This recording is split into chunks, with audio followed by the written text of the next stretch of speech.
Oi, oi, gente boa, bem-vindos todos e todas que aqui conosco se encontram. Eu quero lembrar para você, para ir chegando, ir clicando e inscrevendo-se no canal, caso você não seja, clicando no sininho para receber os avisos de post ou de entradas ao vivo.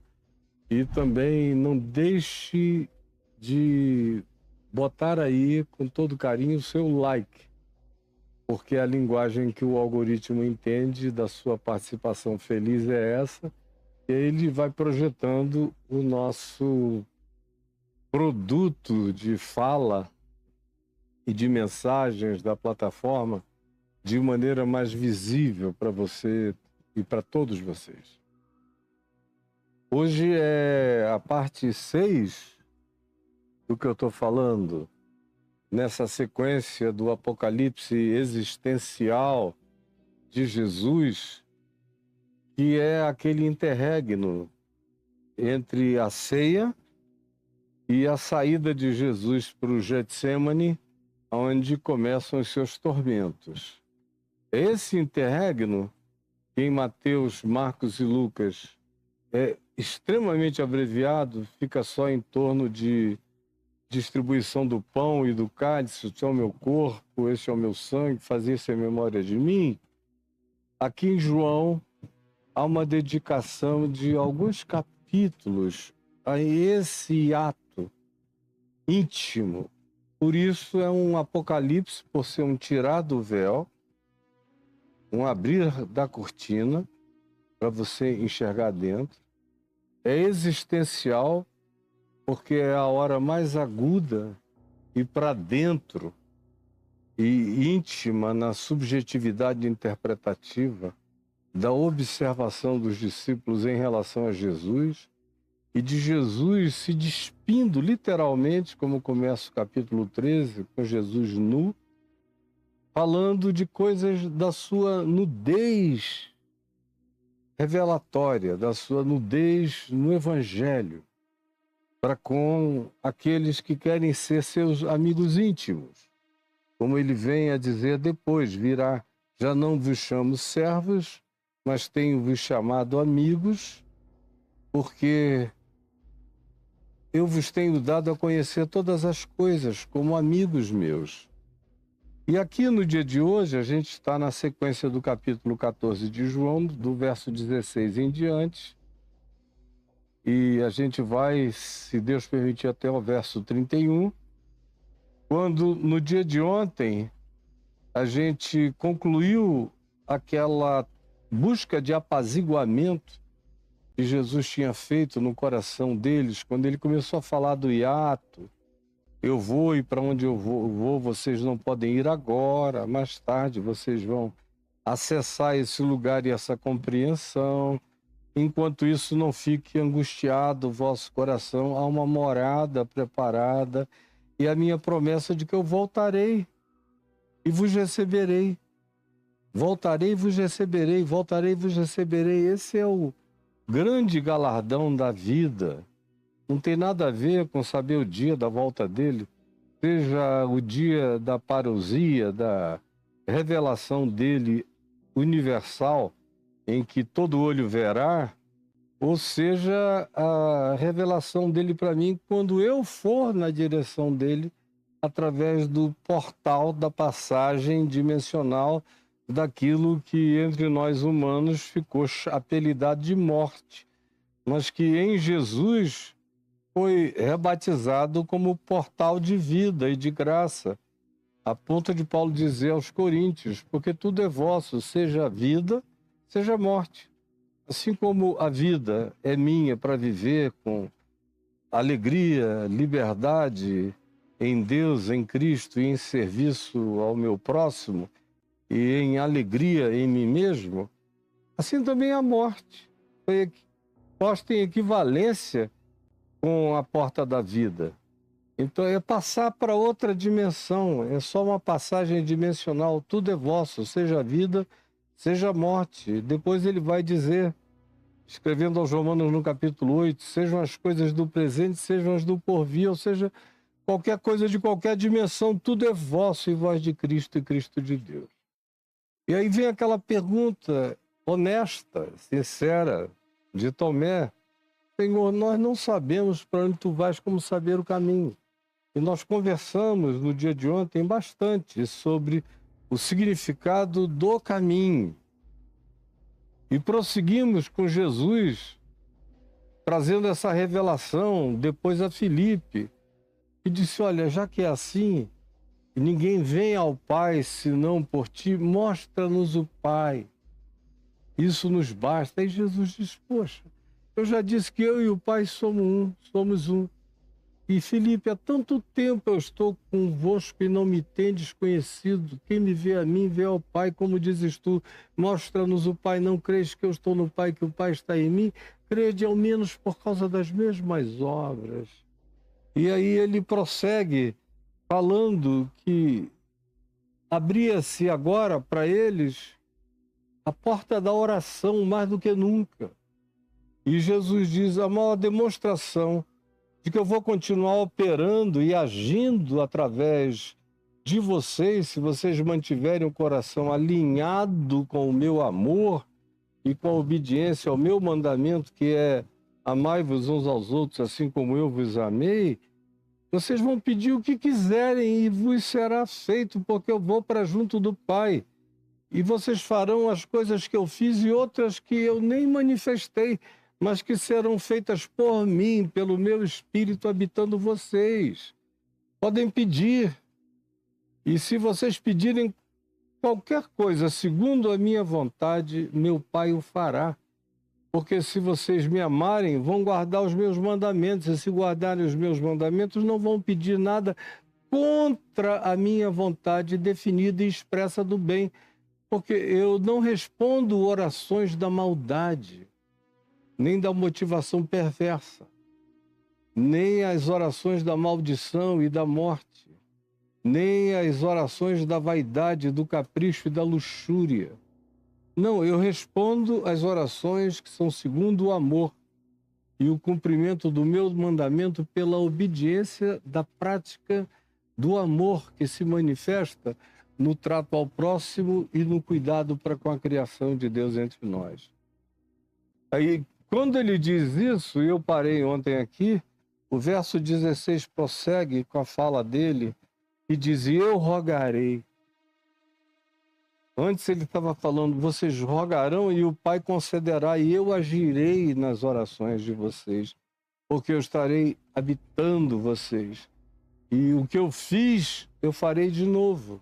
E outras coisas que eu ainda não fiz, eu farei através daqueles que me amam e praticam os meus mandamentos, que só podem ser praticados como expressão de amor, em obediência factual, operante, pela prática do amor, que não é um amor abstrato, etéreo, ele é de fato e de verdade, é de obras e de relacionamentos e realização de frutos objetivamente concretos na vida da gente, em favor da vida do próximo e em favor da criação de Deus. E eu rogarei ao Pai, e ele vos dará outro Consolador.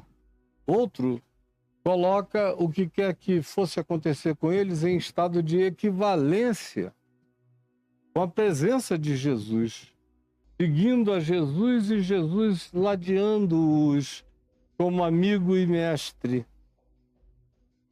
Ele diz: eu rogarei ao Pai, e ele vai mandar outro.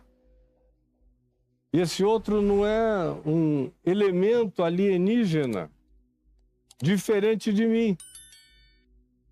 Como eu passei uma boa parte da minha vida ministerial, no início dela, ouvindo e até lendo literatura de natureza pentecostal, que descrevia um Espírito Santo tão diferente de Jesus, que parecia um Deus esquizofrênico, multipolar, extremamente confuso, porque o Pai se vinculava a Jeová, o Elohim, ao El, ou ainda ao qualquer que seja outra nomenclatura do apelido de Deus no Velho Testamento, e Elion, ou qualquer outra. A isso se associava o pai. Quem pensa no pai não pode nem pensar nele como pai. Tem que pensar nele como o padrasto da humanidade, um padrasto perverso que manda matar homens, mulheres e crianças, entrar, arrombar, estuprar, violentar. Aí vem o filho, que é totalmente diferente do pai do Velho Testamento. E aí depois vem o Espírito Santo, que os pentecostais conseguiram transformar num terceiro Deus, totalmente diferente daquele. Se vocês perguntarem para um mestre pentecostal sobre qual é a natureza do Espírito Santo, ele vai saber te dizer que tem que ser a natureza do Cristo eterno, porque Jesus disse: eu vos darei do que é meu, meu Pai vos dará do meu Espírito. Isso se sabe, mas não se ensina. De modo que vem tanto em livros quanto em pregações para todo lado a descrição de um Espírito Santo que é antagônico a Jesus.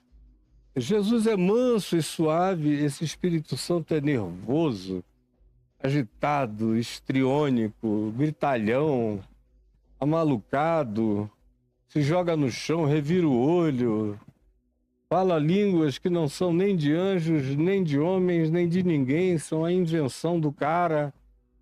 Nesses dias, então, é teco, laco, pleco. É uma doideira cada vez maior de um Deus que perdeu o bom senso. Para você servi-lo quando ele está presente em você, isso é assinar um atestado de permissão para insanidade pública, praticada em nome de Deus, em nome do Espírito Santo. Então, quando eu me converti e andava, antes de tudo e sobretudo, e mais do que com todos, com pentecostais, que me pareciam, naquele tempo, no início dos anos 70, serem os crentes mais sinceros que havia no mercado eclesiástico, e eu me tornei amigo de vários deles, com o passar do tempo, o meu crescimento espiritual foi aumentando, meu conhecimento da Bíblia, meu conhecimento do Novo Testamento e, sobretudo, meu conhecimento dos Evangelhos cresceu muito em relação aos que me cercavam. E eu comecei a ver a impossibilidade total de me relacionar com aquilo. Comecei a dizer para eles que era um grande equívoco no qual eles bem intencionadamente elaboravam. Mas depois que a pessoa se vicia com o modo de praticar Deus, entre aspas, mesmo que você mostre no Evangelho o que Jesus ensina, a cultura prevalece sobre o ensino. A cultura religiosa prevalece sobre o ensino. Essa cultura religiosa é tão arraigada que eu vejo gente que me ouve há 50 anos. Já entendeu, olha, demorou 50 anos para entender as coisas básicas do Evangelho, mas não conseguem largar seus fetiches religiosos, suas pedras de toque, suas coisas sagradas, suas cruzes e crucifixos, suas muitas simbolizações, e que vão ficando tão importantes que parece que se aquilo estiver ali, Jesus já está representado na coisa em si. A coisa como lugar daquilo que deveria ser apenas uma expressão simbólica. E aí não dá para se relacionar com Jesus sem a presença dos santos graus, dos elementos de toque, da mesa sagrada, do batismo sagrado, do dízimo sagrado, do sagrado, da Bíblia sagrada. Onde quer que apareça essa expressão sagrada, abre o olho, porque já é uma perversão do que deveria ser entendido como santo, e se é santo, não é feito sacralizado, porque o sacro é o que existe em oposição ao secular. E aí cria-se uma dualidade, uma esquizofrenia epistemológico-cognitiva na interpretação da vida. E aí continua tudo como Dantes no Quartel de Abrantes, o sacro de um lado, o secular do outro. E a esquizofrenia presente no fosso do meio. E essa banda do sagrado não conversa, não dialoga com as percepções seculares. E a próxima implicação é que estabelece-se uma inimizade entre a interpretação sagrada e a interpretação secular proeminente, mais importante, que é a científica. Aí o choque se estabelece. Tudo quanto a ciência descobre, a religião quer negar. E a religião já fez tanta besteira e acendeu tanta fogueira e matou tanta gente boa, inteligente e culta, que tudo quanto a religião fale, já há um preconceito também do lado de cá, bem natural. E eu nunca criei que o diálogo deveria ser entre religião e ciência, mas entre ciência e fé. Porque a fé está aberta para tudo, a religião está fechada para todas as coisas, exceto para as frestas de dogma que ela abre.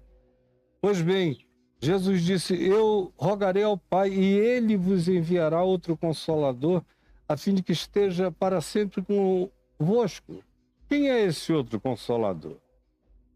É o Espírito da Verdade, que o mundo não pode receber. O mundo hoje se assume como uma entidade pós-verdade.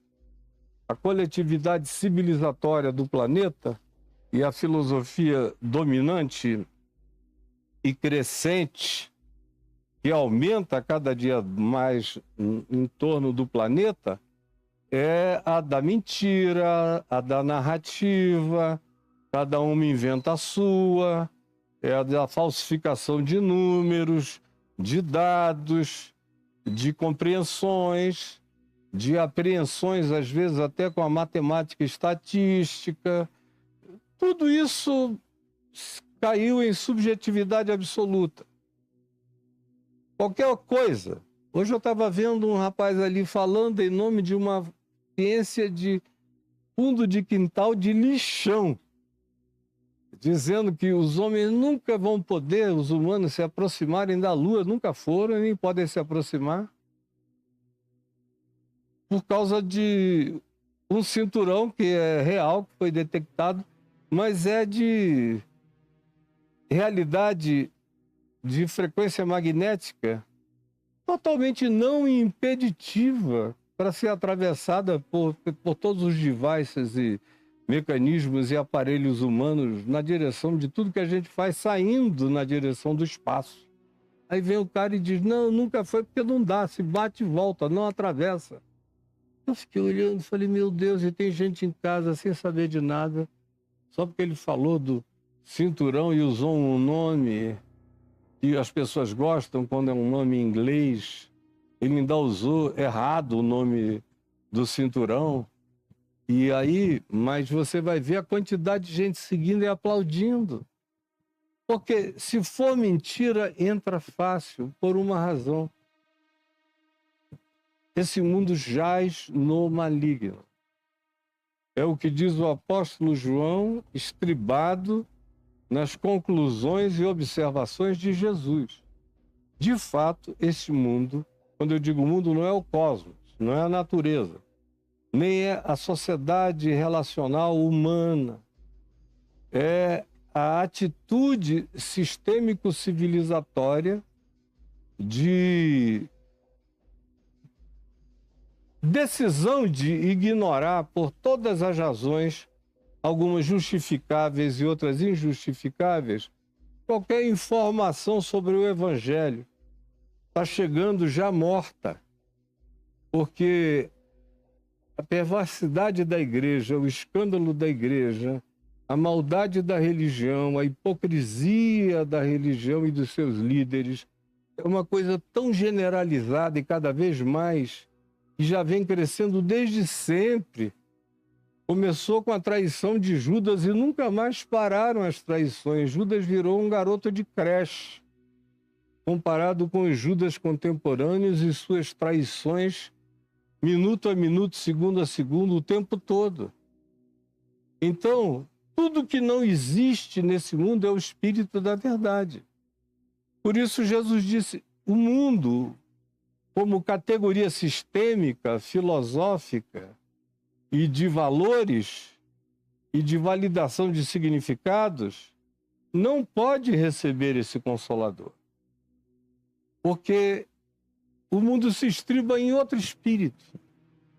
Foi Jesus que no jardim do Getsêmani, como a gente vai ver daqui a mais uns dias, estando lá com os seus discípulos, quando Judas veio com a turba que viera prendê-lo, esperando a senha do beijo para identificar exatamente na penumbra da noite quem era Jesus, Jesus os viu chegando e disse, aí vem o príncipe deste mundo. E ele nada tem de mim nem em mim. Não tem nada de mim neles, não tem nada deles em mim. Nós não temos conversa. Eu e o príncipe deste mundo, que anima a alma do mundo, a alma coletiva, que não quer buscar o amor, nem a bondade, nem a compaixão, nem a justiça, nem a verdade, são atributos do Espírito Santo, tanto mais quanto não tenham interesse nisso, mais se alinham, mais se alistam e mais se engajam nas tropas da mentira, do príncipe deste mundo. Por isso Jesus diz, o meu espírito, que é o espírito da verdade, da minha verdade, não uma outra verdade, não tem a verdade de Jesus e a verdade do Espírito Santo, como os pentecostais muitas vezes anunciam nas suas reuniões íntimas. O Evangelho diz assim, mas nós recebemos uma nova revelação. Para esses dias e para esse tempo, aí vão criando essa confusão do inferno, sendo praticada em nome de Jesus, produzindo um sanatório que não sana, que de fato se transforma num hospício de pessoas alucinadamente incuráveis nas suas convicções de culto à própria loucura. O mundo não pode receber essa luz através do próprio mundo, através da sua filosofia, da sua presunção, dos seus valores, todos buscando materializações, acumulações, recursos variados, poderes, visibilizações, fama, expressões de poder. É isso que o mundo gosta, pratica e busca. Por isso, ele não pode receber desse espírito de amor, justiça, paz, bondade, benignidade, fidelidade, mansidão, domínio próprio. O mundo cultua outros valores. Por isso, Jesus deixou tão claro que aquilo que é importante para o mundo é abominação diante de Deus. Está dito lá em Lucas e a gente já passou por aí várias vezes durante essa exposição de Mateus. O mundo não pode receber porque não o vê e o mundo só aceita concreções materiais e quantificações numerais, não o vê, nem o conhece. Porque se o conhecesse, amaria amar, amaria a justiça, amaria a verdade e não a miragem, a mentira e a fake news. Não o conhece. Quem mente não conhece o espírito da verdade. Quem passa adiante mentiras, sabendo que é mentira, não conhece o espírito da verdade. Quem se empolga com a mentira e não tem discernimento para discernir a mentira como conteúdo propositivo de prática de vida, não pode receber o espírito da verdade. Ou seja, Só por essas 3 manifestações impeditivas, você fica vendo que o mundo não o vê nem o conhece. Não o vê nem o conhece. Vós, todavia, o conheceis, porque ele habita convosco e estará em vós. E vocês estão andando comigo. E com todas as imperfeições e relatividades, até aqui vocês procuraram se submeter ao que eu digo, ao que eu admoesto, ao que eu exorto, ao que eu ensino, ao que eu proponho, ao que eu pratico. Vocês vão aprendendo aos trancos e barrancos, mas estão. Ele falava com aqueles 12 apóstolos e mais o grupo que circundava aquela outra mesa que não foi mencionado nos textos dos evangelhos, especialmente as muitas mulheres que com certeza estavam ali. Então Jesus diz: não vos deixarei órfãos. Essa é uma das expressões, para mim, mais bonitas do evangelho, mais existenciais, mais vinculadoras da nossa vida com Deus em Cristo. Não vos deixarei órfãos. Jesus sabia que àquela altura, depois de 3 anos e meio andando com eles, a ausência histórica dele, o retirar dele do processo espaço-temporal da linearidade histórica, introduzindo a presença dele como não palpabilidade, como não sensorialidade, que tinha que ser apropriada pela fé, ele sabia que isso ia ser muito difícil para eles fazerem essa transição dimensional e existencial. Por isso é que ele faz esse apocalipse, ele tira esse véu para o pessoal ver, enxergar. Para mim bastou. Quando eu assimilei isso aqui, faz muitos anos que isso entrou em mim. Mais de meio século. Com absoluta certeza, entre jejuns, orações, dias e dias de silêncio e quietude, no meu quarto ou na floresta, ou na calma dos ventos soprando as folhas farfalhantes pelo meio da Amazônia, onde eu me refugiava entre árvores frondosas para fazer meu cantinho de oração, de quietude, de silêncio. Pois bem, ali eu aprendi que eu não estava órfão, ao contrário, eu tinha nascido num tempo de um privilégio maior do que o dos apóstolos originais. E Jesus prometeu a eles, aqui nessa conversa existencial desse apocalipse de alma, seria melhor para eles, como a gente vai ver a seguir. E eu entendi lá atrás. No iniciozinho da conversão, todo mundo, quando perguntado o que você gostaria mais de ter participado, no meu caso era, eu apertaria um botão que me fizesse viajar no projeto Cavalo de Troia para os dias históricos de Jesus, para eu acompanhar lá como se fosse no filme O Quarto Sábio. Só que eu queria andar e encontrar e seguir com ele. Mas depois que isso aqui entrou em mim de verdade, 1 ano e meio, 2 anos depois, eu vi o privilégio que eu tinha recebido de não precisar saber aonde Jesus está. O Jesus histórico desaparecia toda noite, quase. De manhã, frequentemente na Galiléia, os discípulos aparecem procurando por ele. Porque era um Cristo que estava contido na lugarização espaço-temporal, no container tátil da história. E agora o que Jesus está dizendo é: eu deixarei essa tatibilidade. Eu deixarei essa tangibilidade histórico-concreta. Mas saibam, vocês não vão ficar abandonados. Eu não vos deixarei órfãos. Vocês não vão ficar sozinhos, porque eu voltarei para vós outros.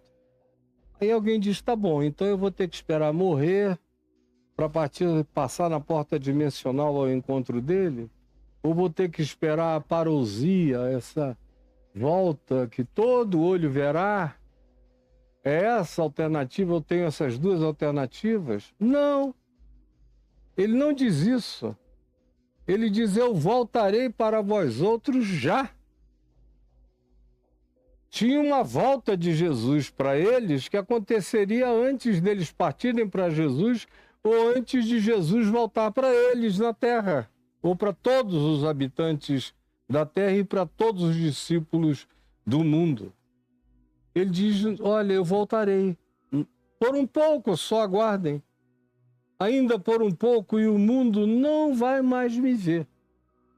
Esses fariseus, saduceus, autoridades do templo, curiosos e pessoas as mais variadas, com motivações as mais distintas e diferentes, independentemente daqueles que me buscam com sinceridade, verdade e amor, e uma legião de outros olhares e de outras percepções. Eles me buscarão com essas perspectivas e percepções e interpretações e não me acharão. Não me verão e não me vereis, nem vocês, nem o mundo não me verá mais.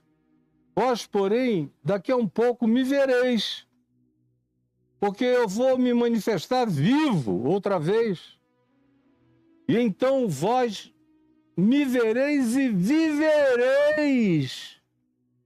Quando eu me manifestar vivo, inteira e profunda e intimamente e interiormente para vocês. Naquele dia, que é o dia da ressurreição para frente, ou seja, quando ele está dizendo por um pouco, ele está dizendo, em outras palavras, aguardem 3 dias. E logo depois dos 3 dias, a gente vai andar juntos 40 dias e 40 noites. Depois eu vou ser assunto aos céus. Fiquem na cidade até que do alto sejam revestidos de poder. E 10 dias depois dele subir, o Espírito Santo caiu sobre os discípulos num cenáculo em oração. E Jesus voltou para eles.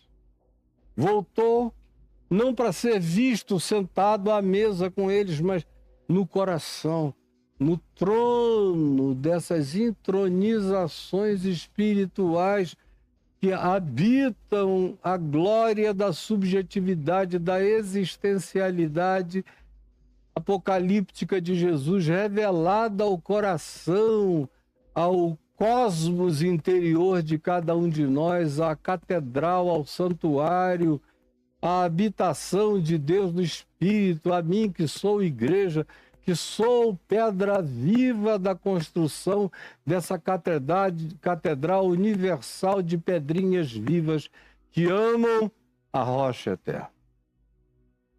Quem conhece esse linguajar bíblico entendeu perfeitamente o que eu estou dizendo. É um linguajar de Jesus e do Evangelho. Naquele dia vós conhecereis que eu estou no Pai, que o Pai está em mim e que eu estou em vós. Naquele dia vai haver uma simbiose. É o Pai em mim, eu no Pai, e eu, o Pai, em vós. O Espírito Santo introniza a plenitude de Deus em mim. É o que Jesus diz. Eu no Pai, o Pai em mim, e eu e o Pai em vós. Pela habitação do Espírito Santo. O Espírito Santo realiza a habitação do Pai e do Filho em mim. É a presença do Pai que me abraça e do Filho que me redime e do Espírito que me conforta e me consola, que me anima e que me faz viver, porque eu vivo, vós também vivereis. Aquele que tem os meus mandamentos, e os meus mandamentos não são muitos, não é um decálogo, é um. Quem obedece o meu único mandamento, nem pense em decálogo, porque o decálogo e a lei e os profetas e qualquer outra coisa verdadeira em qualquer outro lugar do mundo se cumpre na prática do amor, da compaixão, da bondade, da longanimidade, mediante a fé que opera pelo amor, que toca, que não se esconde, que socorre, que ajuda, que levanta, que constrói, que ilumina, que educa, que cura, que ensina, que guia pela mão, que guarda e que serve. E esse amor se espera que exista em mim e que eu seja a manifestação e a prática do Cristo vivo, amando os demais seres humanos através da presença dele em mim na existência. Aquele que tem os meus mandamentos e os guarda, esse é o que me ama. Essa é a profissão de fé que eu espero. É prática do amor, não adianta ser como a igreja de Éfeso, que era cheia de doutrina, de ortodoxia, de meticulosidades a respeito do critério de enxergamento e percepção de quem era Jesus, em contraposição a quem tinha ainda equívocos interpretativos. Aí vem no Apocalipse o Cristo glorificado e diz: eu vejo que tu te esforças por isso, mas eu tenho uma coisa contra ti. É que apesar disso tudo, tu abriste um vácuo insubstituível. Porque se não houver amor, nenhuma ortodoxia aproveitará. Se não houver misericórdia, nenhuma doutrina correta te completará. Se não houver bondade tolerante e generosa, não há obediência possível ao Evangelho que vai agradar a Deus, porque vai ser torturante para as almas que não estejam de acordo com o estereótipo por você proposto. A ortodoxia troca o amor de Deus pelo estereótipo desenvolvido pelos designadores de manequins, de provas de comportamento cristão, todos macerados e sem vida e sem amor, porque onde não há amor, não há vida. Por mais que haja ortodoxia, é a síndrome de Éfeso. Lá em Apocalipse 2, naquele dia conhecereis que eu estou no Pai, que o Pai está em mim e eu em vós, porque aquele que tem os meus mandamentos e os guarda, esse é o que me ama. A demonstração é essa, a profissão de fé é amor na prática. E aquele que me ama será amado por meu Pai. Todo mundo que diz eu gosto de Jesus. Eu encontro ateus que dizem, Caio, sobre Deus é muito etéreo. E o Deus que não é etéreo é o Deus do Velho Testamento, apelidado de o Senhor dos Exércitos, que me dá pavor, porque ele não tem critério. Ele parece uma divindade grega, uma divindade egípcia, uma divindade cananeia, uma divindade romana, uma divindade hitita, uma divindade muito parecida com os deuses do passado, cheio de capricho, de temperamento ruim, de mau humor, que precisa ser adulado, bajulado, ofertado, dizimado, agradado com materialidades. Então, esse Deus aí, que foi tudo que chegou até mim, eu não quero. Para ser franco, eu tenho pavor dele. Não quero nem ouvir falar dele, mas de Jesus eu gosto. Mas de Jesus eu gosto, Caio. Como eu encontro até coisas e pessoas que vão mais adiante. Caio, eu não creio em Deus nenhum, mas estou orando ao teu Deus. O que eu venho aprendendo contigo sobre como Jesus é e como Deus, o Pai, é a cara de Jesus, isso me tem feito orar e dobrar o meu joelho e falar com esse Deus que eu estou aprendendo contigo. Porque esse Jesus é admiravelmente maravilhoso, incomparável, lindo, querido, gostoso, amado, doce, verdadeiro, sincero, direto. E ele valoriza as coisas sublimes e não as idióticas. Como o Deus passado parecia valorizar tantas coisas idióticas. Mas tem que chegar essa hora e esse dia, e essa revelação acontece com clareza quando o Espírito de Deus nos habita. E ele habita o coração de todo aquele que guarda os mandamentos do amor. Todo aquele que me ama. Aquele que me ama será amado por meu Pai. Tem gente que diz, o que eu faço para receber o Espírito Santo? Eu venho respondendo há 52 anos, ame a Jesus e o Espírito Santo é ato contínuo. Na realidade, só ama Jesus quem já tem o Espírito Santo. Quem não tem o Espírito Santo não está aberto nem para amar a beleza de Jesus. Aí quando eu vejo um ateu, um agnóstico dizendo, olha, Jesus eu adoro, eu amo, ele é lindo, mas eu não tenho Deus, né? Eu digo, não, você só está conseguindo ver Jesus, conhecer Jesus, amar Jesus, perceber Jesus, porque o Espírito de Jesus está em você, senão nem isso você iria perceber. Tamanha é a cegueira do véu colocada na face das pessoas. Mas se você está vendo, discernindo e percebendo, já é o Espírito Santo agindo em você. E a conclusão é essa, e eu também o amarei e me manifestarei a ele. E eu, diz Jesus, também o amarei e me manifestarei a ele. Disse-lhe Judas, não o Iscariotes, o outro Judas discípulo, Senhor, de onde procede que estás para manifestar-te a nós, no privado e no particular, e não no mundo inteiro, porque Jesus tinha acabado de dizer, o mundo não o conhece e não o pode receber por seus critérios, categorias, filosofias e presunções. Mas vocês o conhecem e o receberão. Aí Judas fica pensando, ué, eu estava crente e haveria uma hora em que não seríamos só nós, os discípulos, queríamos saber dele com essa consciência. E aí ele diz, não, eu estava esperando uma coisa pública. Chega de ser tudo tão privado, só nós e ninguém mais. E as pessoas não entendem nosso amor por ti e nos julgam e nos rejeitam.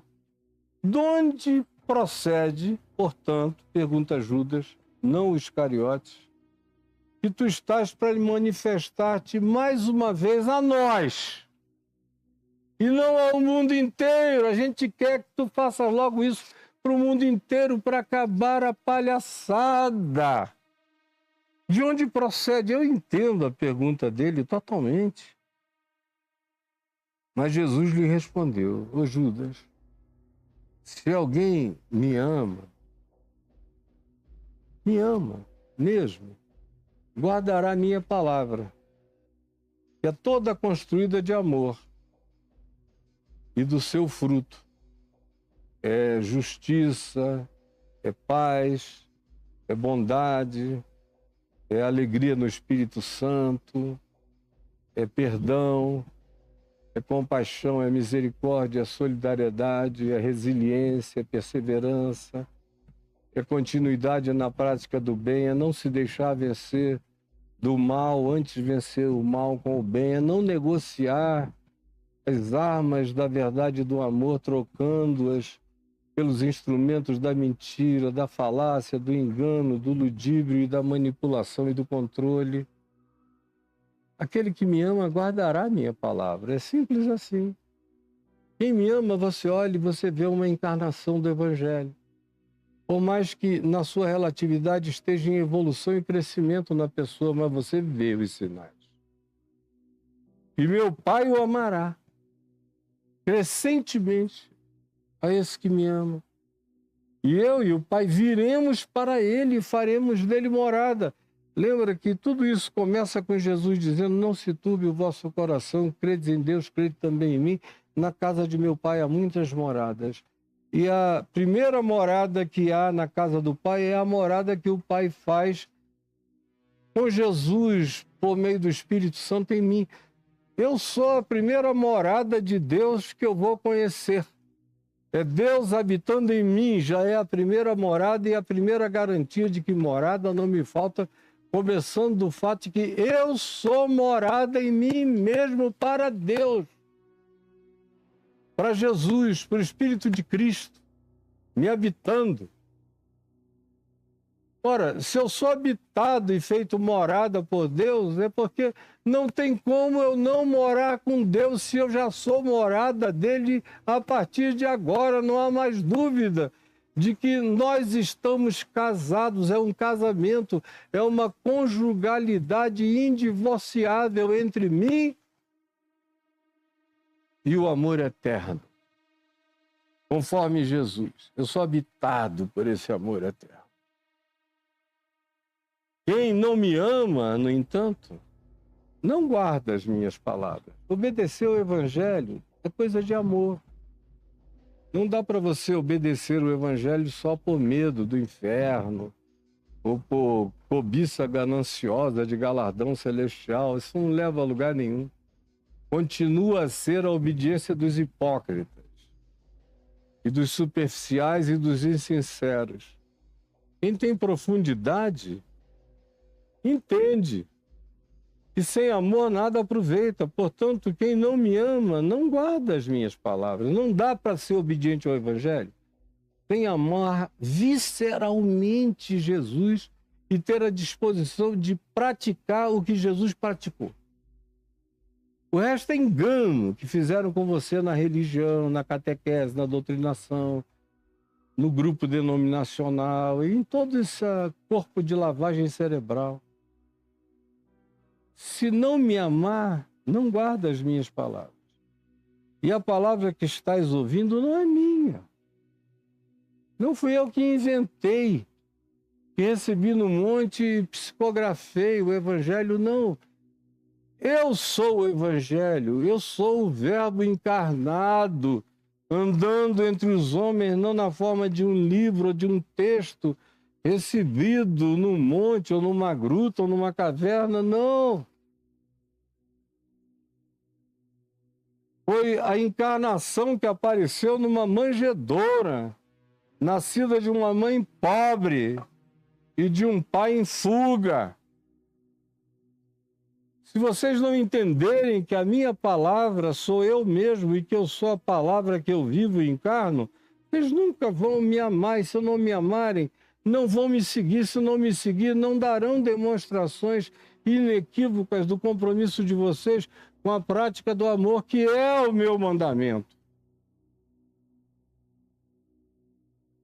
E as palavras que estáis ouvindo não são minhas, mas do Pai que me enviou. Isto vos tenho dito, estando ainda convosco, mas o Consolador, o Espírito Santo, a quem o Pai enviará em meu nome, esse vos ensinará todas as coisas. Prestem atenção. E vos fará lembrar de tudo que vos tenho dito. Jesus deixou o Evangelho continuar por conta da ação do Espírito Santo na prática da vida humana. Jesus propôs a continuidade do Evangelho não como 4 livros, mas como milhões de seres humanos praticando o ensino que ele, Jesus, encarnou. E que ele, Jesus, disse que o Espírito Santo que viria faria os discípulos lembrarem, e pela pregação dessa lembrança que eles próprios tinham vivido como testemunhas oculares, se criaria um poder energético vibratório dessa palavra designada como rema, que é essa palavra ativa, vibracional, que sai da declaração de fé pura, limpa, espontânea, sincera e harmônica do coração com o ensino praticado por Jesus. E é daí que decorre esse poder vibratório, convertedor, transformador, alterador, miraculoso dentro de nós. O Consolador vos ensinará todas as coisas e vos fará lembrar de tudo o que vos tenho dito. Agora lembrem-se disso. Só é possível absorver isso tudo se vocês aquietarem o coração de toda ansiedade, de todo medo, de todo pânico, de toda insegurança, de todo pavor e fobia de orfandade, e vocês abraçarem a minha paz. Compreensão cresce na entrega da vida à paz. E a entrega da vida à paz depende de confiança. Confiar nele, que ele não me enganou, não me engana, não me enganará. O que ele prometeu não é papo de líder de seita, é Deus eterno, fazendo comprovações e demonstrações de que tudo quanto ele disse, ele cumpriu e cumpre na vida de todo aquele que o ama e pratica os seus mandamentos. Na vida de quem não o ama e não anda no mandamento do seu amor, só vai ter religião, mas não vai ter a realidade vital da presença pulsante, real, viva de Cristo me habitando, do Espírito Santo vivendo em mim. Portanto, abrace a minha paz. Essa paz que eu vos dou. Eu começo dizendo, não se turbe o vosso coração, é porque eu quero levar vocês a um lugar de paz. É na paz que vocês vão assimilar a compreensão. Portanto, não se turbe o vosso coração, nem se atemorize. No medo e na turbulência, vocês não vão nem compreender o que eu estou dizendo. Acalmem-se. Ouvistes que eu vos disse, vou e volto para junto de vós. Vocês ouviram isso? Se me amasseis, alegrar-vos-ieis de que eu vá para o Pai, pois o Pai é maior do que eu. Se vocês me amam, o fato de eu dizer que vou deixar a história não vai criar um buraco em vocês. Vocês deveriam se alegrar. Porque eu saio dessa dimensão de limitações até para o Deus encarnado em Cristo Jesus e vou para o Pai, de onde liberarei coisas maiores que provareis, experimentareis e conhecereis em alinhamento com a minha revelação, que não pode ser relativizada jamais. Vocês deviam ficar, portanto, alegres, porque tem coisas maiores e alinhadas com a rocha do meu alinhamento, com a minha pedra de esquina, será dada a vocês. Já não falarei muito convosco, porque aí vem o príncipe do mundo, do maligno, controlador dos espíritos e que atua nos filhos da desobediência, da contradição, do ódio, do desamor, da mentira, da fake news, da inveja, do ciúme, da malignidade, da cobiça, da luxúria, da ganância. A bênção do príncipe deste mundo é tudo aquilo que eu não quis receber nas minhas tentações e que vocês vão sentir uma tentação enorme para receber. E nos nossos dias, 2000 anos depois, eu atesto que todo mundo sucumbiu a isso praticamente. Contudo, assim procedo para que o mundo saiba que eu amo o Pai e que faço como o Pai me ordena e me ordenou. Tudo isso. Aí vocês vão ter um exemplo claro do que é viver como eu vivo. E quem quiser aprender a viver como eu vivo, siga o meu caminho e ande por onde eu andei. Não há um plano B para vocês, nenhuma trilha alternativa, nenhuma picada para ser aberta, para criar um atalho. Não existe. Voltando à realidade, eu sou o caminho, a verdade e a vida. Ninguém vem ao Pai senão por mim. Aí na segunda-feira eu vou prosseguir com vocês numa outra conversa de Jesus dentro daquele cenáculo da última ceia, nesse apocalipse existencial de Jesus abrindo os véus do seu coração e deixando todo mundo ver dentro.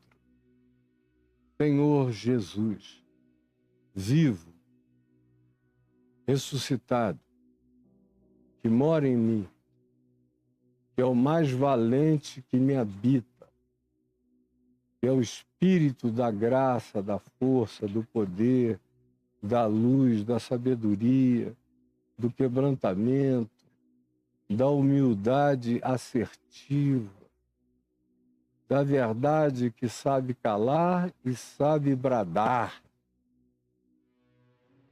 e sabe silenciar em oração. Por favor, permite que o que foi relembrado em teu nome tenha acendido a consciência pura e simples de muita gente. É tudo que eu te peço, em nome de Jesus. Amém e amém. E que Deus abençoe você, meu amigo, minha amiga. Segunda-feira, hoje é sexta, né? Segunda-feira eu vou estar com vocês aqui, com a graça de Deus. Muito obrigado aqui, Clarinha. E hoje eu quero que você veja, está passando um Pix aqui. Caio e Adriano é um CPF. CPF é pessoa física, não tem nada a ver com o meu ministério.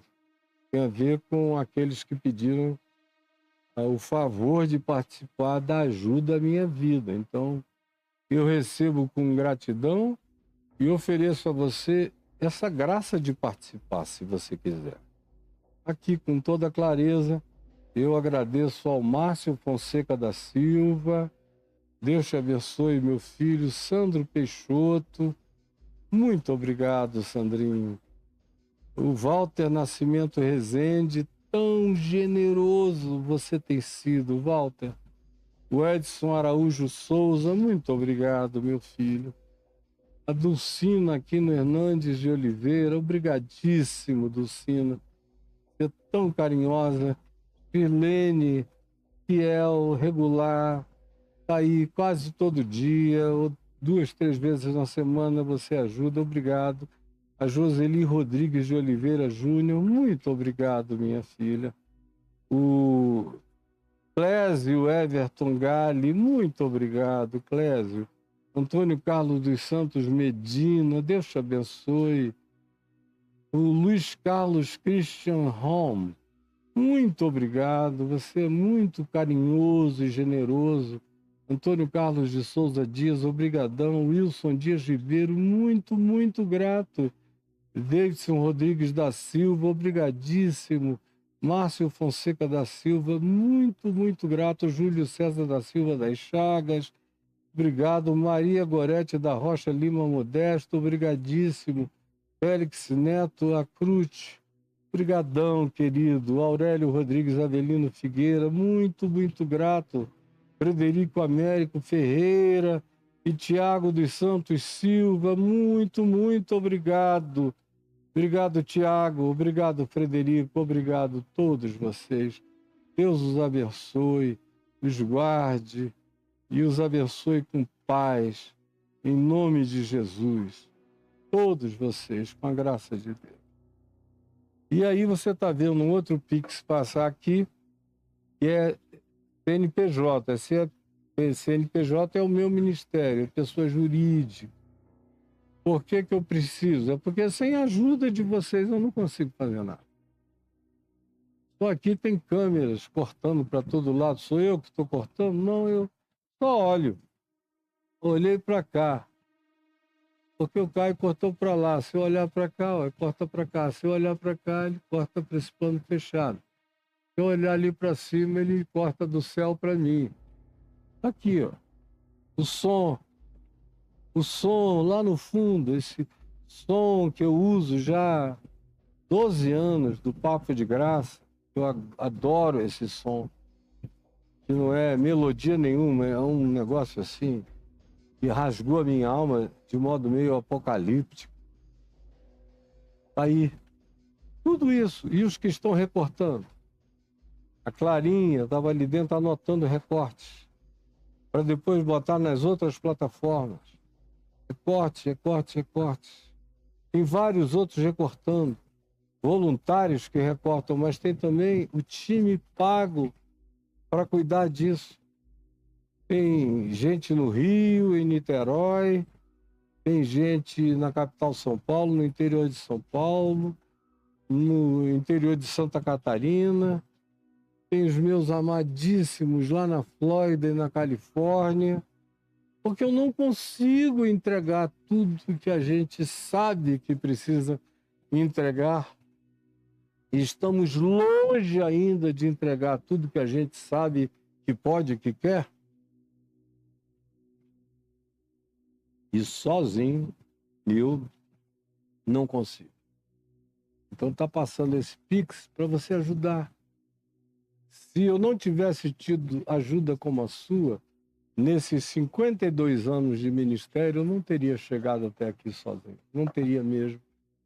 Meu coração é grato e reconhece a importância dos meus associados, cooperadores, parceiros, contribuintes, intercessores, todo mundo que se junta a mim em oração e em prática de graça solidária e generosa.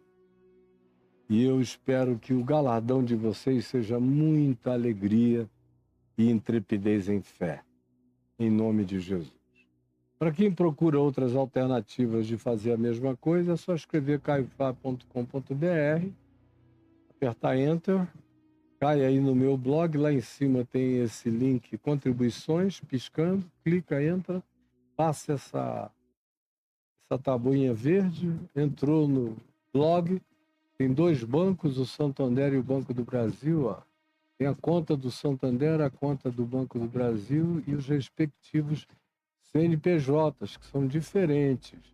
Mais opções de contribuição, aí passa desse verde, tem as mesmas contas, igualzinho que você já viu lá em cima, para depósito ou transferência bancária, embaixo cartões de crédito, ninguém aqui precisa de ajuda para saber como usar um cartão de crédito, PagSeguro também todo mundo já se habituou a usar, e o PayPal, que é o que eu quero que você que mora no exterior aprenda a utilizar para mandar sua oferta e sua contribuição para o sustento deste trabalho, com a graça de Deus e para o alcance dele. Nós estamos com tudo bem adiantado já no inglês, lá nos Estados Unidos. Daqui a mais uns dias, meu filho Davi vai estar anunciando a entrada do canal em inglês para você divulgar no mundo inteiro, com pessoas amigas suas que falam, entendem e gostam de ouvir as coisas em inglês. A gente botou só legenda em alemão e já tem um monte de gente seguindo, especialmente pessoas da comunidade islâmica, estão me seguindo na Alemanha, encantadas com Jesus. Então, por favor, faça isso, porque eu não estou pregando nem cristianismo, nem anti-islamismo, nem pró-judaísmo, nem anti-ninguém. Eu só estou pregando o evangelho positivo, afirmativo e absoluto do amor e da graça acolhedora de Deus em Cristo Jesus. É só o que me interessa, o resto é para vocês ficarem brigando de religião, eu estou fora disso. Não volto para essa confusão, para essa Babel, nem morto. Com a graça de Deus, eu estou livre disso eternamente. Então ajude a gente a manifestar essa graça de liberdade no Evangelho no mundo inteiro, tá bom? Aí para você. E minha grande alegria, todavia, é que você escreva caifá.com.br/cursos. E aí aperte Enter. Aí você cai nos painéis dos meus cursos, nos banners. Reconexões, chave hermenêutica, ativado, dilúvio apocalipse, medo de quê?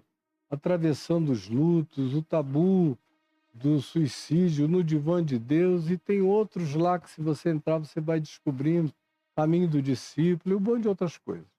Mas só você entrar e dizer eu quero, e eles vão acertar com você o modus operandi para você receber meu curso, tá bom? Mas nesses dias eu estou oferecendo os salmos sendo lido por Jesus como chave hermenêutica, O Poder dos Salmos. É o curso atual. Eu venho falando, agora você só vai entender por que eu tenho dado tanta ênfase no poder alterador e transformador desse conteúdo do Poder dos Salmos, se você começar a fazer sincera, honesta e intelectualmente sem fuga, sem invasão e com o coração aberto para o acolhimento e para a prática disso em fé. Aí você vai ver que, de fato, esse nome não está à toa. Quando eu botei o nome secundariamente de O Poder dos Salmos.